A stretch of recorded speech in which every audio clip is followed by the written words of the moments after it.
Shalom teman-teman, selamat hari Minggu. Saya berharap kita semua ada dalam keadaan baik, ada dalam perlindungan Tuhan pada saat ini dimanapun kita semua berada. Dan hari ini adalah hari yang spesial. Mengapa? Karena hari ini kita merayakan hari Pentakosta atau hari dicurahkannya Roh Kudus. Nah, apakah Pentakosta itu? Ya, Pentakosta bisa dilihat dari sudut pandang Yahudi dan juga bisa dilihat pada sudut pandang kekristenan. Dan sebelum kekristenan ada, jelas bahwa tradisi untuk memperingati hari Pentakosta sudah dirayakan oleh orang Yahudi. Nah, orang Yahudi memperingati hari raya Pentakosta adalah untuk memperingati hari diturunkannya dua loh hukum, dua loh batu yang berisi hukum Taurat, dan kemudian untuk memperingati atau untuk merayakan hari panen raya. Dan biasanya pada saat hari raya Pentakosta, orang-orang Yahudi yang tersebar di seluruh bumi biasanya mereka akan kembali ke Yerusalem untuk merayakan hari raya Pentakosta. Nah, bagi kita orang Kristen jelas kita mengetahui bersama bahwa hari Pentakosta kita memperingati sebagai hari di mana dicurahkannya Roh Kudus bagi orang percaya, khususnya bagi para rasul, bagi murid-murid pada saat itu yang ada di Yerusalem. Dan pada saat ini juga aku akan nyampaikan khotbah tentang Pentakosta yang diambil dari Kisah Para Rasul 1 ayat 8. Saya akan bacakan untuk kita semua Kisah Para Rasul 1 ayat 8. Firman Tuhan berkata demikian: "Tetapi kamu akan menerima kuasa kalau Roh Kudus turun ke atas kamu, dan kamu akan menjadi saksiku di Yerusalem dan seluruh Yudea dan Samaria dan sampai ke ujung bumi." Ada 3 poin besar yang ingin saya sampaikan pada saat ini. Yang pertama, kamu akan menerima kuasa. Yang kedua, kamu akan menjadi saksi Tuhan. Dan yang ketiga, mulai dari Yerusalem, seluruh Yudea, Samaria, bahkan sampai ke ujung bumi. 3 poin besar ini yang akan saya sampaikan. Yang pertama, kamu akan menerima kuasa. Wow, ini adalah suatu hal yang sangat luar biasa. Ini adalah suatu hal yang sangat spesial, di mana Tuhan memberikan kita kuasa. Di sana dituliskan kamu akan menerima kuasa. Nah, kuasa ini berasal dari bahasa Yunani, yaitu dunamis. Nah, dunamis ini berarti power atau kekuatan atau kemampuan atau ability seperti itu. Nah, saya mencatat ada 4 makna daripada kuasa di sini. Yang pertama, kuasa itu melekat di dalam kamu. Dalam 1 Korintus 3 ayat 16 atau dalam 1 Korintus 6 ayat 19 jelas di sana dituliskan, "Tidak tahukah kamu bahwa kamu adalah bait Allah dan Roh Allah diam di dalam kamu?" Atau dalam pasal 16 ayat 19 tadi, di sana dituliskan bahwa Roh Kudus itu diam di dalam kamu. So, kuasa yang daripada Roh Kudus itu sendiri ada di dalam kita. Karena apa? Ya karena Roh Kudus itu ada di dalam kita. Ini adalah suatu hal yang sangat spesial yang kita terima daripada Tuhan, di mana Tuhan mau berdiam di dalam kita. Dan yang kedua,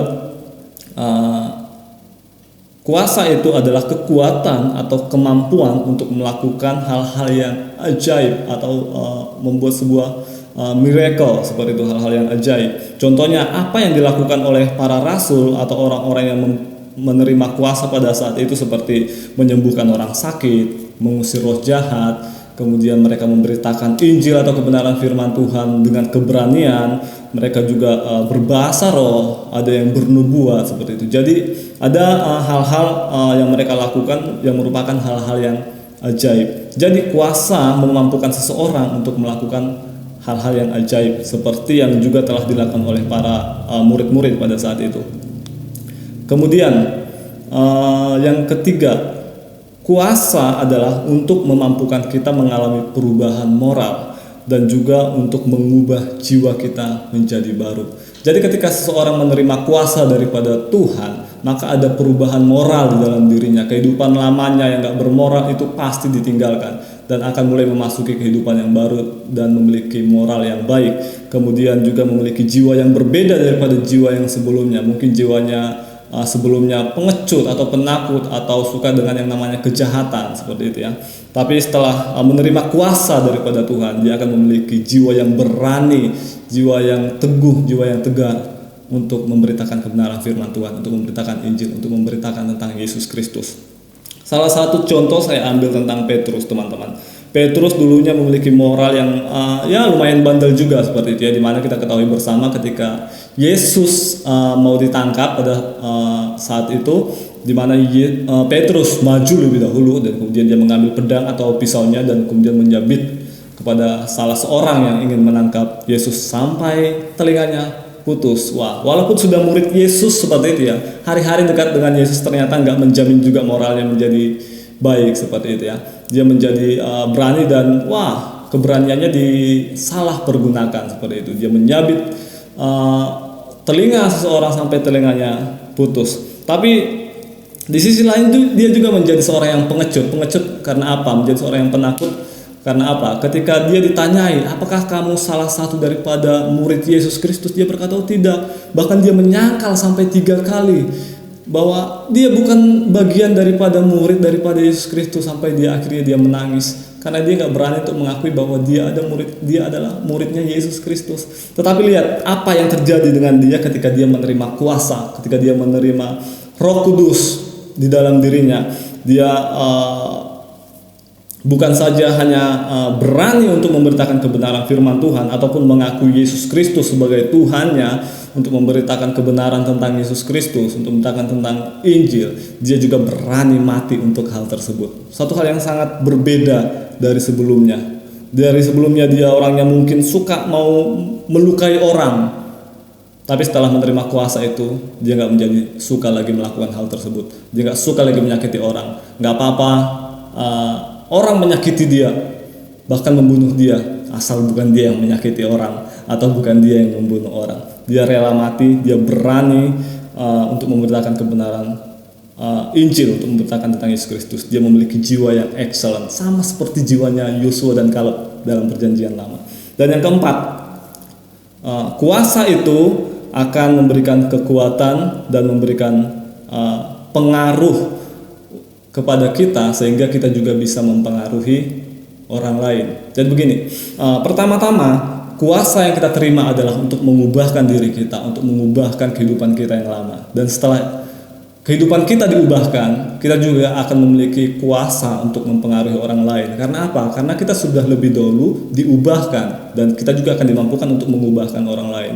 Jelas kita akan memberikan pengaruh yang positif kepada kehidupan orang lain, karena kita sendiri juga sudah diubahkan. Jadi kita nggak hanya sekedar menjadi orang baik, tetapi kita akan menjadi orang yang bermanfaat untuk kerajaan sorga. Untuk menjadi orang baik itu gampang. Orang duduk tidur juga bisa kelihatan menjadi orang baik, bisa menjadi orang baik. Tapi masalahnya kita harus menjadi orang yang bermanfaat, dan orang yang bermanfaat itu harus bertindak, harus memberikan pengaruh, influence kepada orang lain. So, ketika kita menerima kuasa, kita juga akan dimampukan untuk memberikan pengaruh untuk kehidupan orang lain, sehingga kehidupan orang lain menjadi lebih baik, sepadan dengan apa yang diperintahkan oleh kebenaran firman Tuhan. Jadi, apakah teman-teman menyadari bahwa sesungguhnya kita yang telah percaya kepada Yesus Kristus telah menerima Roh Kudus? Oleh sebab itu ada kuasa di dalam kita. Kuasa untuk apa? Kuasa yang melekat di dalam kita itu untuk melakukan perkara-perkara yang ajaib sesuai dengan kehendaknya Tuhan, sesuai dengan maksudnya Tuhan. Kemudian akan mengubah moral kita menjadi lebih baik. Kemudian jiwa kita juga akan berbeda, dan kita akan memiliki jiwa yang berani untuk memberitakan kebenaran firman Tuhan. Dan kita akan diberikan kekuatan dan memberikan pengaruh untuk kehidupan orang lain, supaya kehidupan orang lain juga dapat diubahkan menjadi lebih baik, sebab kita telah mengalaminya lebih dahulu. Dan yang kedua, kamu akan menjadi saksiku. Saksi. Wow, ini juga menjadi suatu kepercayaan yang luar biasa, di mana Tuhan mempercayakan kita sebagai saksinya. Siapa sih kita? Kok Tuhan mengatakan kamu akan menjadi saksiku? Siapa kita sehingga kita dipilih Tuhan menjadi saksinya untuk menyaksikan tentang Tuhan itu sendiri. Nah, definisi saksi menurut Webster adalah seseorang yang melihat suatu peristiwa atau orang yang hadir dalam sebuah event seperti itu ya. Contohnya saksi dalam pernikahan seperti itu ya. Saksi apalagi ya? Saksi bisu ada nggak ya? Itu merupakan istilah ya dalam budaya kita, saksi bisu. Contohnya, cincin ini menjadi saksi bisu bahwa kita pernah saling mencintai. Oke, enggak seperti itu ya. Saksi dalam hukum juga ada ya. Saksi dalam hukum, saksi dalam hukum atau pengadilan adalah orang yang memberikan pernyataan di pengadilan tentang apa yang dia ketahui atau apa yang dia lihat. Jadi orang saksi dalam pengadilan itu juga dalam hukum juga bukan orang yang sembarangan seperti itu ya. Apa yang mereka ketahui dan juga apa yang mereka lihat seperti itu untuk mereka saksikan dengan sebenar-benarnya. Makanya mereka juga sering disumpah seperti itu sebelum memberikan kesaksian. Mereka akan disumpah untuk memberikan kesaksian yang sebenar-benarnya sesuai dengan apa yang diketahui atau sesuai dengan apa yang dia lihat pada peristiwa itu. Nah, dalam bahasa Yunani, kata saksi ini berasal dari kata martus. Maka di kemudian hari kata martus ini digunakan sebagai martir ya, kita ketahui bersama. Martir adalah mereka yang telah meninggalkan teladan hidup dan telah membuktikan kekuatan dan keaslian iman mereka kepada Kristus dengan mengalami kematian yang kejam.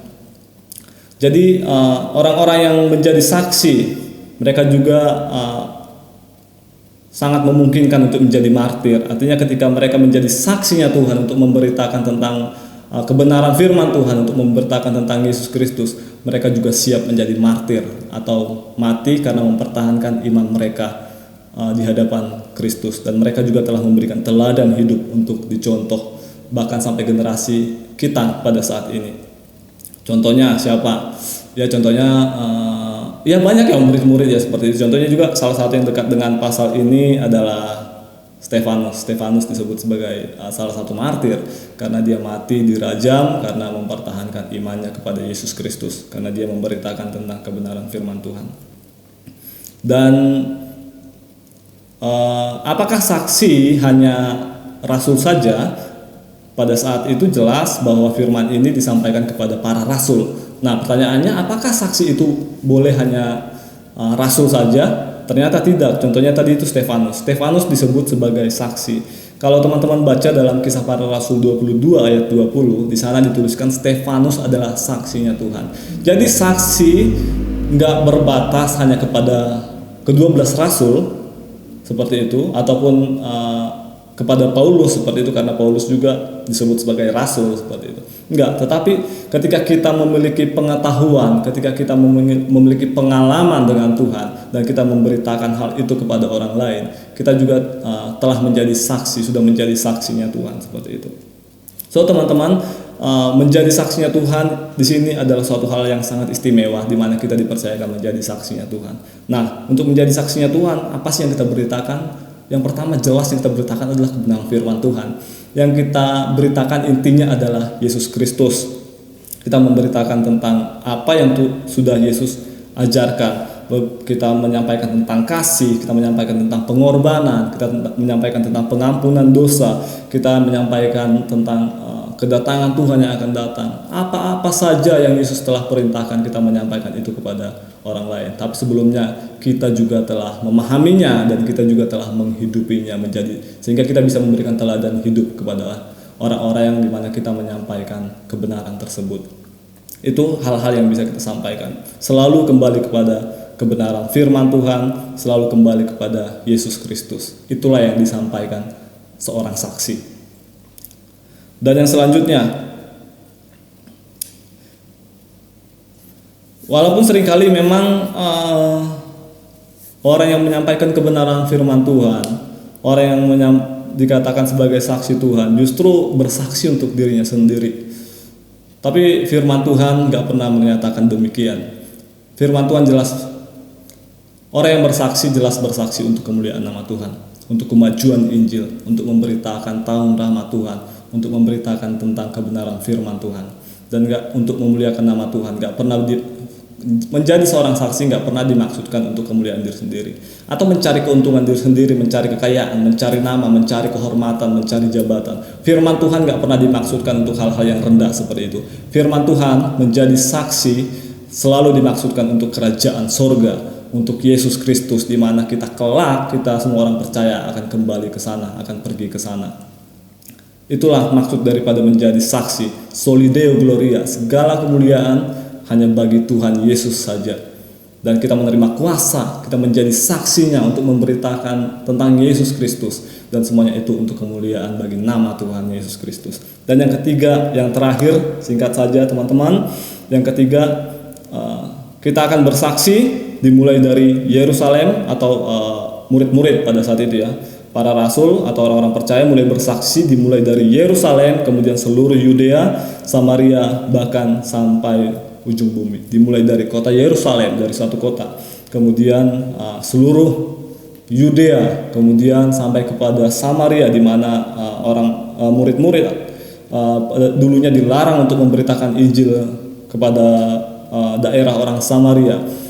Tapi firman Tuhan mengatakan mereka juga akan menyampaikan kebenaran firman Tuhan. Mereka akan menjadi saksi sampai ke Samaria. Tidak ada lagi batasan daerah, bahkan sampai ke ujung bumi. Tidak ada batasan wilayah, tidak ada batasan suku, tidak ada batasan ras, tidak ada batasan agama. Semuanya harus menyampaikan kebenaran firman Tuhan sampai semua bangsa di bumi ini memperoleh berkat daripada kebenaran firman Tuhan. Sampai semua bangsa diberkati oleh Tuhan.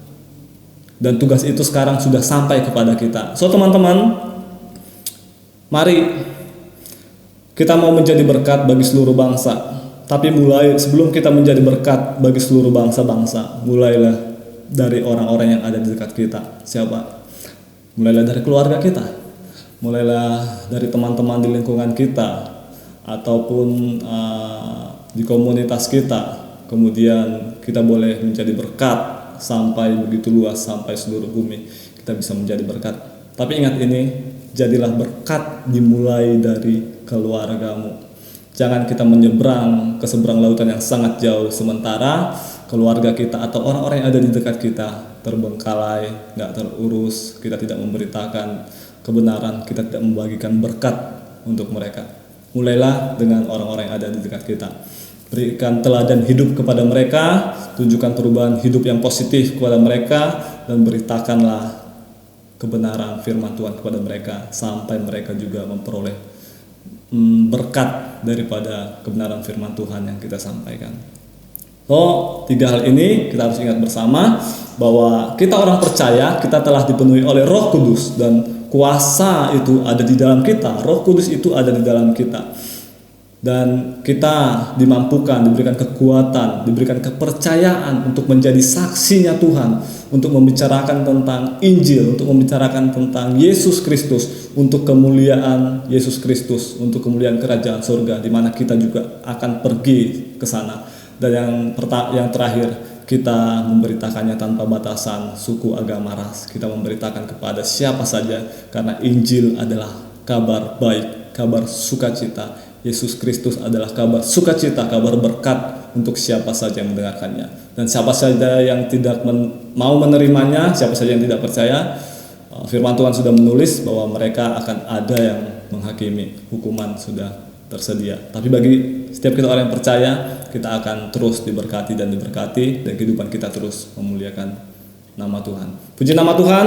Selamat memperingati hari dicurahkannya Roh Kudus. Selamat hari Pentakosta untuk kita semua. Tuhan memberkati dimanapun kita berada. Tuhan memberkati segala pekerjaan kita, studi kita, pergumulan kita, cita-cita kita, atau apapun saat ini yang menjadi pokok-pokok doa dari teman-teman semua. Kita sama-sama berdoa, kiranya Tuhan menjawab sesuai dengan kehendaknya. Tuhan Yesus memberkati kita semua.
hatiku,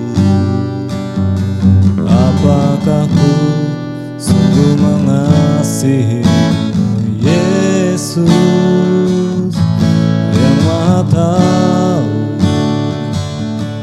dan menilai hidupku. Tak ada yang tersembunyi bagimu.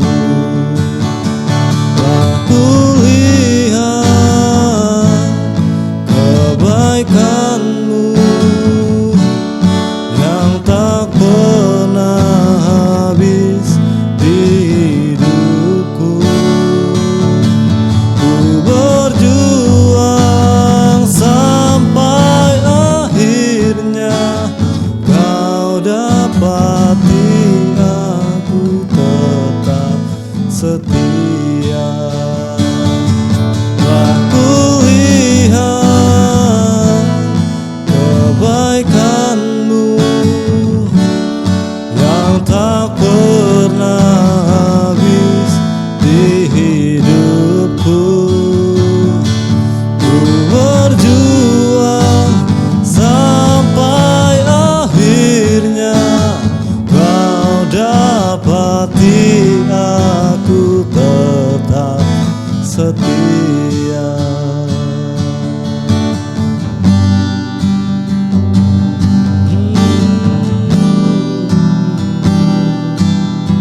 Terima kasih Kau setia.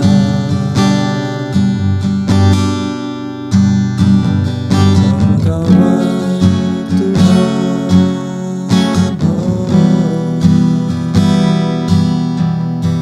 Engkau baik bagiku.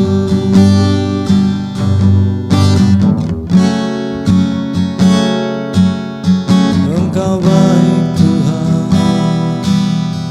di sepanjang hidupku Kau melakukan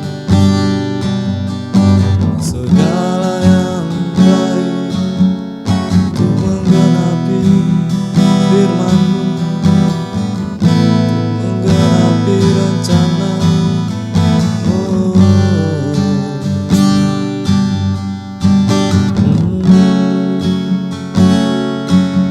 Tiada yang seperti-Mu.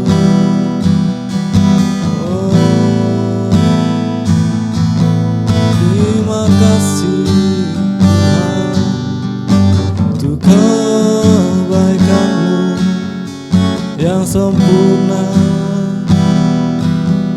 atas hidupku.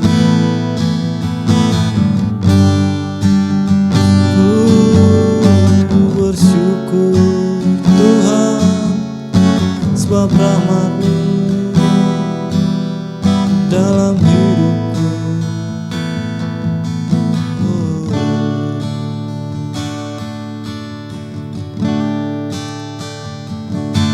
Aku lihat kebaikan-Mu yang tak pernah habis di hidupku. Ku berjuang sampai akhirnya Kau dapati aku tetap setia. Aku lihat kebaikan-Mu yang tak pernah habis di hidupku. Ku berjuang sampai akhirnya Kau dapati aku tetap setia. Kau dapati aku tetap setia. Kau dapati aku tetap setia.